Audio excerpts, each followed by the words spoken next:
You search how to buy shares of Employers Holdings, Inc., a U.S. insurance holding company that offers property and casualty and workers' compensation products. It trades on NASDAQ under the ticker EIG, and this video is for educational purposes only and not investment advice.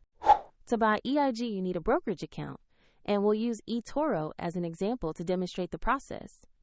After registering, you must verify your account, usually with an ID document, and add funds before you can place a trade. Use the platform search box and type the ticker EIG to locate Employers Holdings, Inc.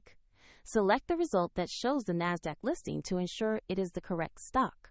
On the asset page, review the company summary and the price chart to confirm it matches Employers Holdings, Inc. Check the ticker EIG and the NASDAQ listing so you are sure it is the right stock. To invest, click Trade or Buy. Enter the amount you want to invest, review the order details, and confirm to place the buy order. If the market is closed, your order may be queued as a pending order, and if you do not have sufficient funds, the platform will prompt you to add money before confirming. After execution, your position will appear in your portfolio where you can monitor it. Find the eToro link in the description if you want to explore the platform further.